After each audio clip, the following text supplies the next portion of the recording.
What's up, guys? Welcome out to another beautiful day. I'm rolling potato vines, so I will show you more about this in a minute. But I was just going along, I had to slam on the brakes. We gotta see what we found here in the field. A little unexpected. I was not expecting it. I may have already ran him over once. I don't even know what these are. They're not pumpkins. They look like some sort of squash. We got squash in our field. I have no idea. Somebody tell me what this is. It's yellow. It's not a cucumber. Could that be a squash? I have no idea. Spaghetti squash maybe? I have no clue. But there's a whole bunch of them right here. So I'm actually gonna move these and see if anybody wants to come get them. I don't know what they are. Well, I decided to just bring them with me. We'll see if we can figure out what they are. I'll ask around, but I figured if nothing else, they can go with the pumpkins that I put on my porch this fall. So, random little surprise found out in the field. I am growing some pumpkins in the field, and they're looking pretty good. But right now, they're still green, so we're gonna leave them. So this is a roller. And they make ones that are a little bit nicer than this. This one I'm pretty sure is homemade. I'm not sure who made it. We've owned this one forever. But yeah, I'm pretty sure it's homemade. It's just got a whole bunch of tires on this drum. I showed you guys a video of when I was pulling it out of the weeds, which was actually over by that tree right back there. So, all I'm doing is there's all these cracks. The spud rows, as the potatoes grow, they fill up underground and it cracks the dirt. So what this is doing, now that the vines are all basically dead, we haven't sprayed this field, the vines just died on their own. They're not all dead, but most of them are dead. There's still a green one here and there. That green one right there.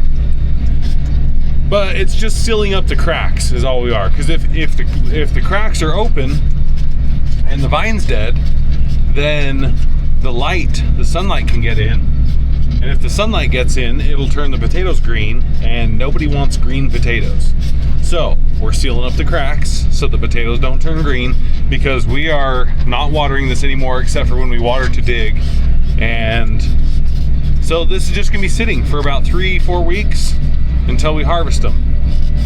So this is an essential job.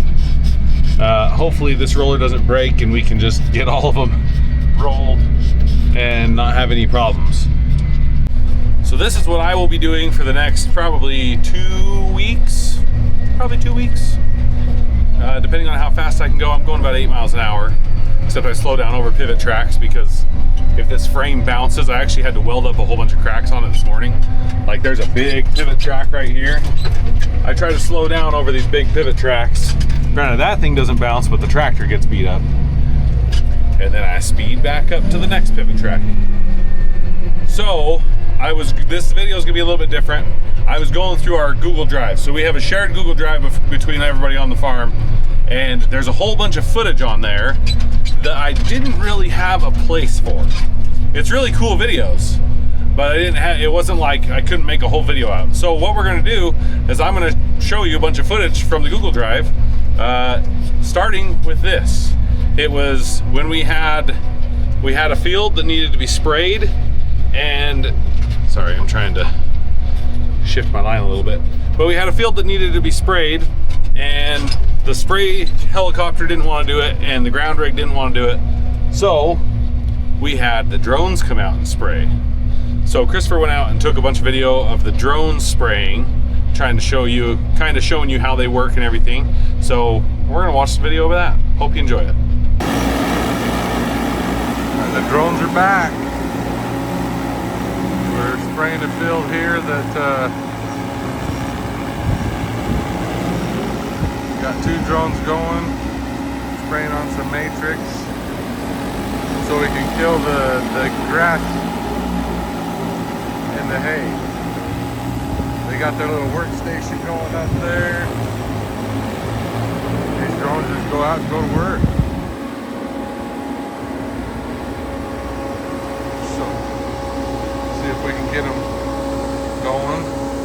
They go to where they last left off in the fields. They're over there.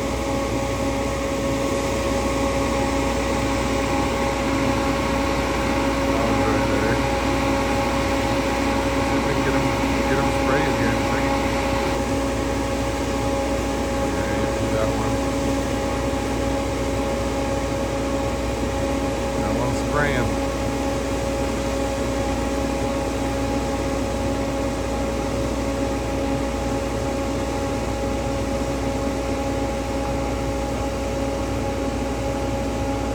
Technology is crazy. Where we had just barely been watering these fields, we couldn't get a ground rig on it, and spraying for weeds you have to be a little bit more precise, and so the drones are very precise, very accurate, not a lot of overspray. Helicopters, airplanes have a lot of overspray.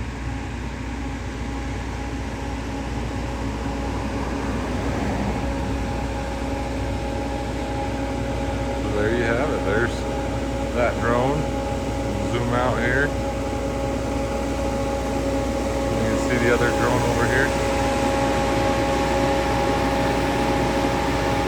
See his spray a little bit better.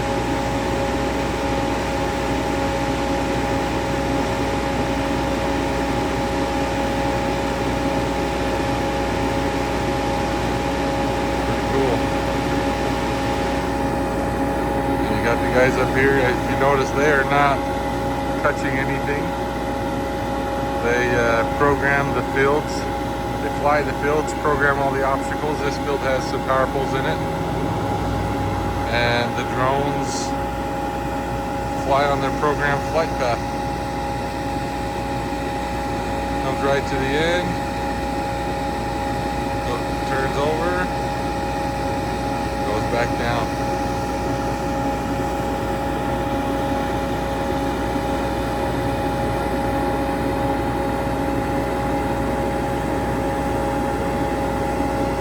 Fun. Getting a lot of work done with some drones. Here it is landing when it needs to be filled back up. It probably just goes up there and lands right where it took off. It'll stop. They will fill it up with the spray and chemical. And looks like they swap out the battery as well. Got the batteries right there in his hand. Those are some pretty good sized batteries. There's the hose for the chemical, so fill that up first.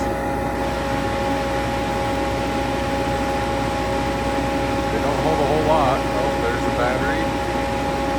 Throwing the battery in it. I don't know how many acres. I'll have to ask them how many acres they can do on a battery. There's the other drone coming in. They got to be very precise because we are standing right underneath the power line. They're not. They're off to the side of it, but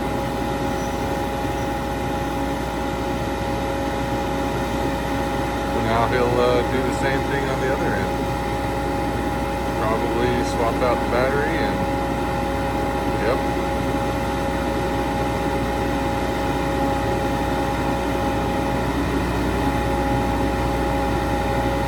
Filling up with fertilizer just like this one, or not fertilizer, this is actually weed spray. It is safe for potatoes and human. All it does is kill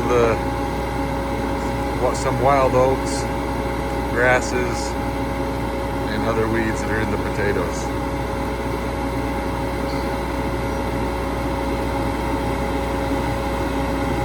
Pretty neat setup they got here.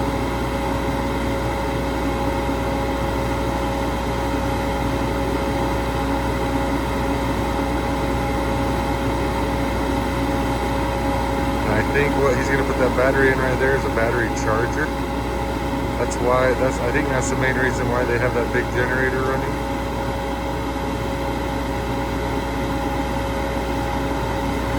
The generator looks like about a 200 kW maybe. But then this one's all filled up with fertilizer and new battery, aka fuel, and it's off to do its job again. And I'm only about 40 feet from it, and it's really not that loud. There goes the other one. Back to do more work. And it's programmed so it goes right back where it left off. So this one left off in the middle of the field. It'll go back right where it left off and follow its same programmed lines. Now we're here up on top of the trailer. Just a few facts. They hold about 15 gallons. They put a new battery in every single load. These are the chargers. So, and the batteries was just to be on the safe side, they just swap out a new battery every single load. They have a total of 3 drones. They can do about 130-acre pivot in about 3 hours. Right now, it depends on what chemical or what they're spraying. Right now, with the 15-gallon tank, they're putting on 5 gallons an acre, so they can do about 3 acres per fill. And he just flies at the land right here.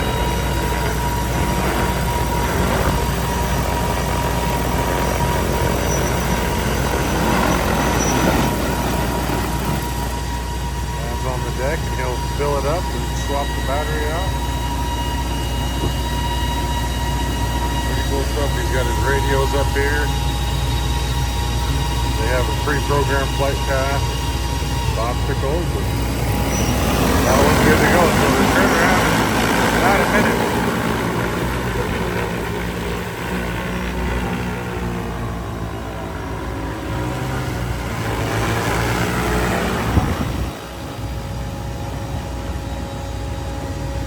Pretty cool.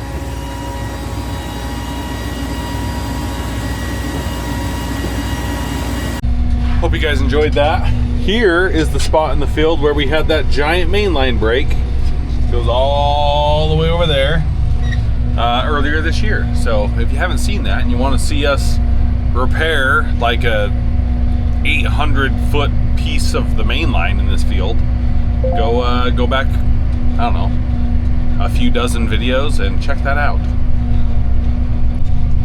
So now we have some video that Trevor did. First video is of our potato planter, if you're wondering what the machine is. So this is a video from earlier this spring. The tire, the lugs ripped out or broke off of the potato planter. The next video is just him showing you how muddy the windows got on the tractor while working in a rainstorm. And then the next video is him and Christopher fixing a pivot tire. So enjoy. Good morning, guys. I got a little problem this morning, as you can see. All my lug nuts broke on this tire. That is the definition of can't see crap out of this thing. Got Christopher here hard at work. Had a pivot literally ripped out the rim. I didn't think something that moved that slow would have enough torque to just rip the rim out like that, but. And all of the lugs were tight. And all the lugs were tight, but as we went to take them off, as you can see, there's a whole bunch that we just snapped with a wrench. Not even the impact, just a wrench. So now we got to get them all out and put new ones in, then we'll put that tire on. If that ain't crazy enough, how do you like our super sketchy leaning handyman here? So now, I hope you enjoyed that. I now have some footage, more footage from Trevor. Trevor films and uploads a lot of footage, but sometimes it doesn't always go with the video that we're making. So there's a lot of footage from him that I don't use. So this is kind of a deleted scenes, I guess, video. So some footage from Trevor. He had a wheel line that got completely run over, and it got run over by a pivot. So he had some problems, so he's going to show you that. And then I also had some problems with the Ranger, our good old Polaris Ranger. We have nothing but problems with that thing. Afternoon, guys. I'm out here in the middle of one of the fields, and as you can see, way down there is one of my wheel lines. And here's the section you have to take off so you can get around it. But the lovely wind we had the other day blew it all the way over there by that barn. So this is how you move it. Makes it easy. Nice and two wheels. Just push it along with the four-wheeler. And I'm sure some of you will go, oh, the crop destruction, the crop destruction. It's a four-wheeler. This grain will bounce back as long as I don't drive on it more than once. If I need to turn it, I just come a little closer to one of the wheels. Push a little harder on that side. There you go. I'll let you go and get this all the way over here and hooked up. Well, good morning, guys. It is definitely Monday. As you can see, this wheel line is on the wrong side of this pivot. This pivot should be over here, parked over here. So the GPS park evidently didn't stop it when it come through, and it just ran over this wheel line. Which, not good. This wheel line is what covered all this ground over here on the pivot. But definitely a Monday. We'll figure it out, see if we can get this pivot at least moving, and come back and clean the wheel line up. Well, guys, I'm back out here now, starting to work on getting all this untangled. So what I'm doing, I'm just splitting them into, so I got two wheels, and then I push them out of the field. Then we'll see if we can get some parts to get it fixed. But we got to get it out of this way, this pivot, so I can keep watering. Well, there we go. It's all out of the field now. Hunter's over at the center point sending the pivot back, and Wyatt and my wife come out and help me get it all moved out. So now we can run the pivot over and at least water some of this. Well, the problems just keep coming. It just seems like nothing. We were going pretty good for a week or so without any problems. And yeah, now the problems are back. I was out here in the good old Ranger, Polaris Ranger, worst out there. And I was just driving along, and well, my tie rod end just ripped right out. You can see that's not supposed to look like that. Yeah, the tie rod, it didn't break or anything, it ripped right out of the hole, threads and all. Just the thing is, I was just going straight. I didn't even hit anything that would do that. Now we have some video. Christopher did a little review on those Galileo wheels that we got, because this field has the Galileo wheels, because it's now in potatoes. Last year was in wheat, and everybody wanted to know what it would do in potatoes. So we have a little update as well on that, so enjoy. All right, good morning, guys. What is up? It's a nice, beautiful end of July morning.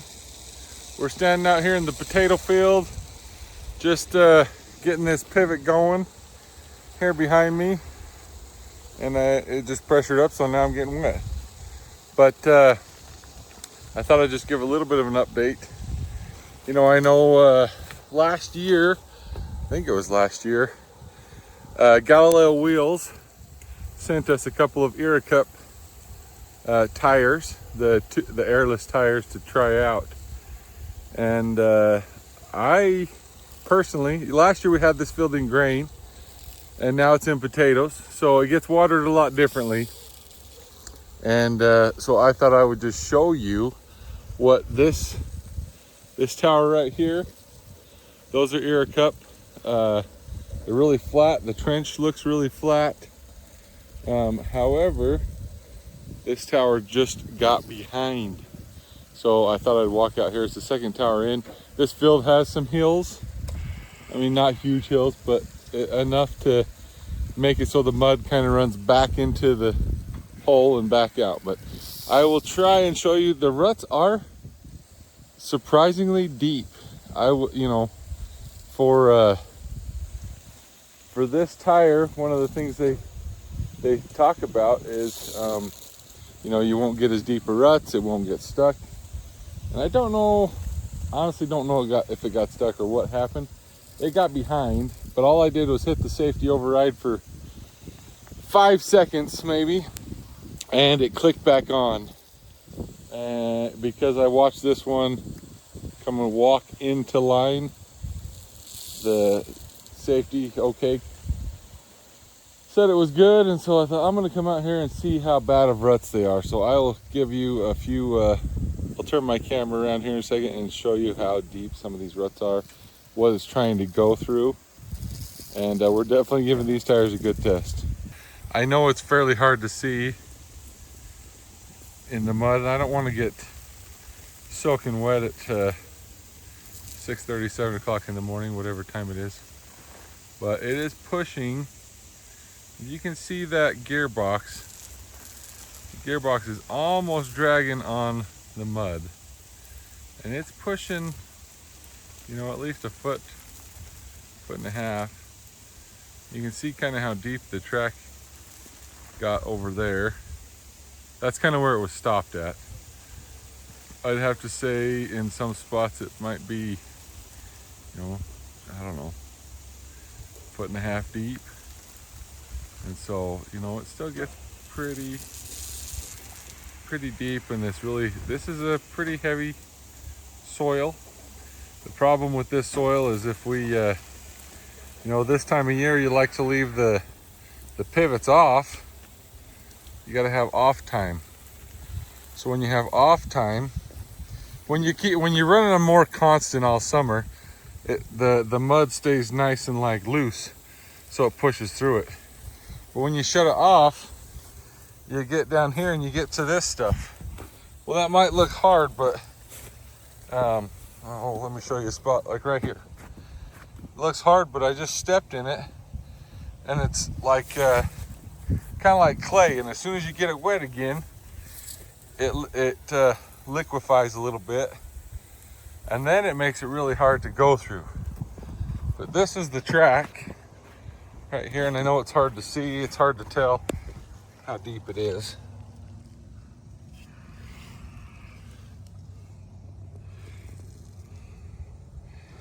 But it's oh, right here is at least a good foot deep.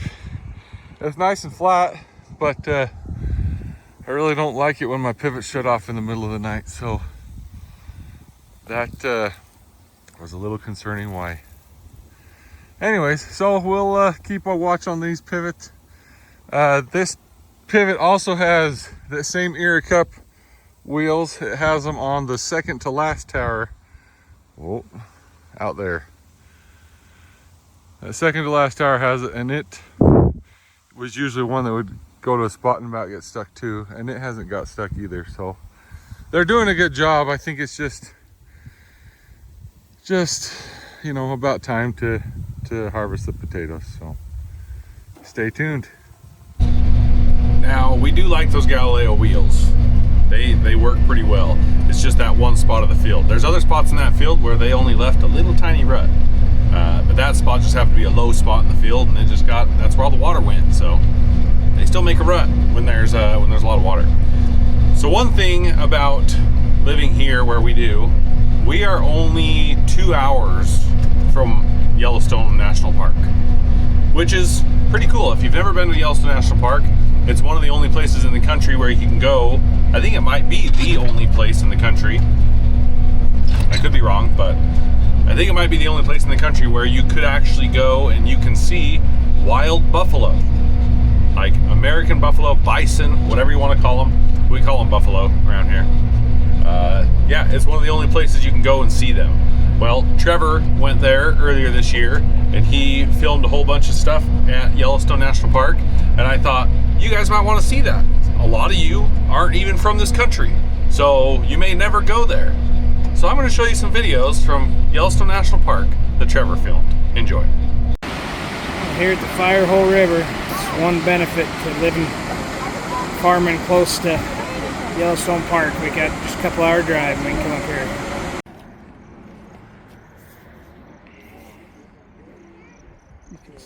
goes over there.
It's way more impressive in the summer. How did Larry Bird play?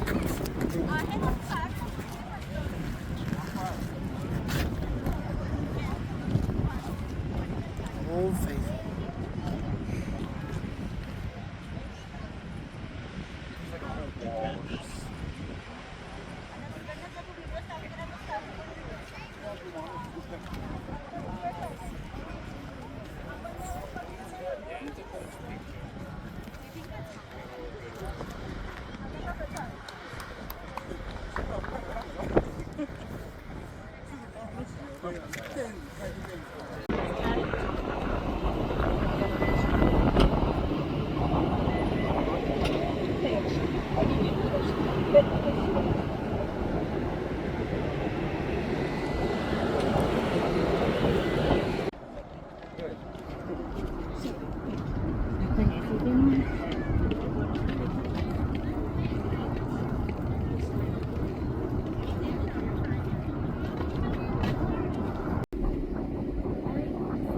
Yep, he's the baby.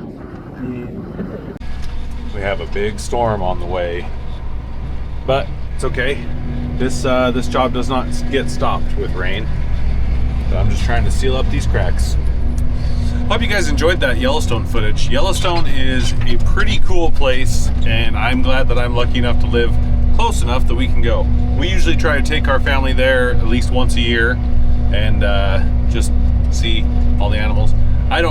They did something that I hate, and everybody around here thinks it was a stupid idea. So wolves have not been in this area for, I don't even know, 100 years, a long time. Well, probably about 15 years ago, maybe longer. I'm not entirely sure when they did it, but they reintroduced wolves. But it wasn't the wolves that were originally here. It was a different type of wolf that's bigger and meaner and not great. They reintroduced wolves into Yellowstone National Park, and the wolves have killed a lot of the elk. They have driven out all of the moose, and they've killed off a lot of the animals. They say it's better for the ecosystem or whatever, but there's a lot less animals in Yellowstone Park now than there was when I was a kid. When I was a kid, we would go and you would see herds of 500-600, maybe 1,000 buffalo just all in the valleys. Now you're usually lucky. You're really lucky if you see a herd of like 200, but you're usually still pretty lucky if you even see 10 to 20 buffalo the entire day. There's just a lot less animals since they reintroduced wolves. And the wolves, they reproduce like a dog, so they'll have 15 pups or whatever. They've now migrated. There's a lot of wolves that have migrated outside of the park. So now we have wolves in the mountains up here and all around Idaho, and they're moving down into Utah. The wolves are now moving all over the place, and, well, there's a lot of people that just want to get rid of the wolves again because they're killing cows now and they're having lots of issues. But anyway, I hope you guys enjoyed this video. It was a little bit different, but I thought all this footage is still good footage, and I want you guys to be able to see it and enjoy it. So I hope you did. I love you. I'll see you in the next one.